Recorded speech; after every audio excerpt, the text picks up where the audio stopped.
மானாமதுரையில நீண்ட நாள் கோரிக்கை அரசு கலைக்கல்லூரி திறப்பதாக அறிவித்திருக்கிறார்கள். அதற்காக அரசையும் தமிழரசி சட்டமன்ற தொகுதி உறுப்பினர் அவரையும் பாராட்டுகிறேன். மானாமதுரையினுடைய நீண்ட நாள் கோரிக்கை, அந்த கோரிக்கை இந்த ஆண்டு நிறைவேறப் போகிறது என்பதில் மகிழ்ச்சி. சென்னையை பொறுத்தவரையில் 4 அறிவிப்புகள் என்னை கவர்ந்தன.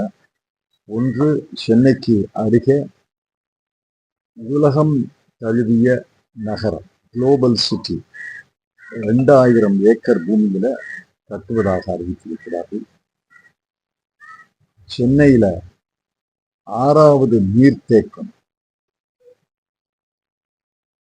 2.25 டிஎம்சி கொள்ளளவு கொண்ட 6வது நீர்த்தேக்கத்தை 350 கோடி ரூபாயில அமைப்பதாக அறிவித்திருக்கிறார்கள்.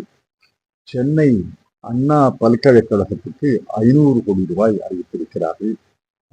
சென்னை விஞ்ஞான மையத்துக்கு 100 கோடி ரூபாய் அறிவித்திருக்கிறார்கள். சென்னை தலைநகரம் மட்டுமல்ல, அறிவார்ந்த நகரமாக இருக்க வேண்டும் என்பதற்காக இதையெல்லாம் நான் பாராட்டுகிறேன். ஆக மொத்தத்துல எல்லா தரப்பு மக்களுக்கும் நன்மை பயக்கக்கூடிய வரவு செலவு திட்டத்தை அறிவித்ததற்காக முதலமைச்சர் திரு ஸ்டாலின் அவர்களையும் நிதியமைச்சர் திரு தங்கம் தென்னரசு அவர்களையும் தமிழ்நாடு அரசு அமைச்சரவையும் நான் பாராட்டினேன். நிதி பற்றாக்குறை அதிகமா இருக்கு அப்படின்னு. நிதி பற்றாக்குறை அதிகமா இல்லையே, கட்டுப்படுத்தியிருக்காங்க. நிதி பற்றாக்குறை 25-26ல மொத்த மாநில உற்பத்தியில 3%. 3%த்துக்குள்ள அடக்குவார்களா அடக்க மாட்டார்களா என்பது அடுத்த ஆண்டு கடைசியில தான் தெரியும். ஆனா 3% என்பது பாராட்ட வேண்டிய அம்சம். மத்திய அரசு அடுத்த ஆண்டு 4.1%. ஆக மத்திய அரசு பட்ஜெட்டோட ஒப்பிட்டு பார்த்தா 4.1 அதிகமா 3% அதிகமா? இந்த பட்ஜெட்டுக்கு உங்களுடைய மதிப்பீடு எவ்வளவு? மதிப்பீடெல்லாம் கணக்கு ஆசிரியர் போட வேண்டியது. நான் நல்ல அம்சங்களை, பாராட்ட வேண்டிய அம்சங்களை சுட்டி காட்டியிருக்கிறேன். அதே நேரத்துல திட்டங்களை செம்மையாக அமல்படுத்த வேண்டும் என்ற கோரிக்கையும் வைத்திருக்கிறேன். முதலீடு மட்டும் போதாது, முதலீடு கோடிக்கணக்கில் முதலீடுன்னு சொல்லுவது போதாது, தரமும் பார்க்கணும். அரசு கட்டிடங்கள், அரசு பாலங்கள், அரசு அமைக்கக்கூடிய நெடுஞ்சாலைகள், மாநில சாலைகள், இவையெல்லாம் தரமா இருக்கணும்.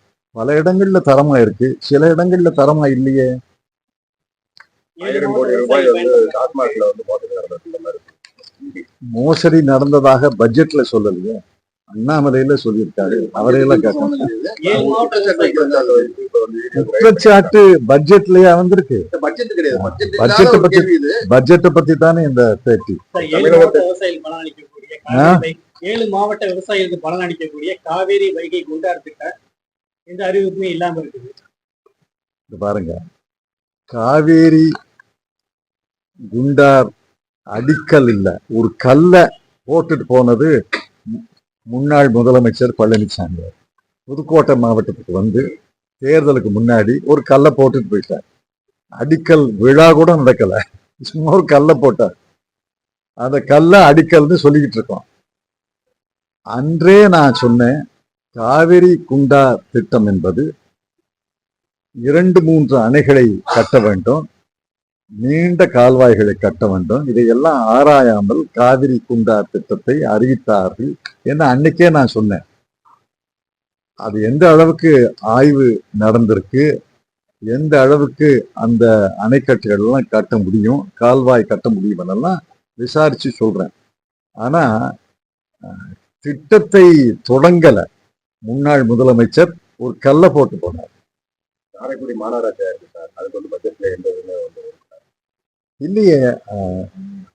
நகர்ப்புற வளர்ச்சிக்கு 34,396 கோடி ஒதுக்கி இருக்காங்க. அத பட்ஜெட்டுடைய விவரங்களை, இந்த லைன் என்ட்ரின்னு பார்க்கணும், வரிகளை ஆழமா பார்த்தா தான் காரைக்குடி நகராட்சிக்கு மாநகராட்சிக்கு என்ன ஒதுக்கியிருக்காங்கன்னு பார்க்கணும். அதெல்லாம் நான் பார்க்கல. இன்னைக்கு மாலைக்கு தான் பார்ப்பேன். செய்தித்தாள்கள்ல வந்ததை வச்சுதான் சொல்றேன். ஆனா நகர்ப்புற வளர்ச்சிக்கு 34,396 கோடி ஒதுக்கியிருக்காங்க. மானாமதுரை வந்த தொழில்துறை அமைச்சர் வந்து சிப்காட் தொழிற்சாலையில வந்து காலனி தொழிற்சாலை அமைக்கப்படும் அப்படின்னு ஏற்கனவே சொல்லியிருந்தாரு. ஆனா இந்த பட்ஜெட்ல எந்த விதமான தெரியும், அது எனக்கு தெரியாது. நான் முழுமையான பட்ஜெட்டை படிச்சா தான் தெரியும். மானாமதுரையில நான் கண்ணுக்கு பட்டது கலைக்கல்லூரி அறிவிச்சிருக்காங்க. அது செய்தித்தாள்கள்ல வந்திருக்கு. அதுக்காக பாராட்டுறேன்.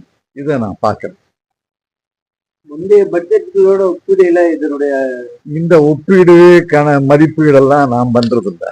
இந்த பட்ஜெட்ல என்ன அறிவிச்சிருக்காங்கன்னு சொல்றேன். பட்ஜெட் வந்து தமிழக மக்களுக்கு வந்து நலன் பயக்கக்கூடிய பட்ஜெட்டா நலன் பயக்கக்கூடிய பட்ஜெட் என்றுதான் என்னுடைய தாழ்மையான கருத்து. இதை செயல்படுத்தணும். இது 5 ஆண்டுகளில இறுதி ஆண்டு. செயல்படுத்துறதுல கவனம் செலுத்தணும். தரமாக திட்டங்களை நிறைவேற்றுவதில் கவனம் செலுத்தணும். அதான் என்னுடைய குடிமகன் என்ற முறையில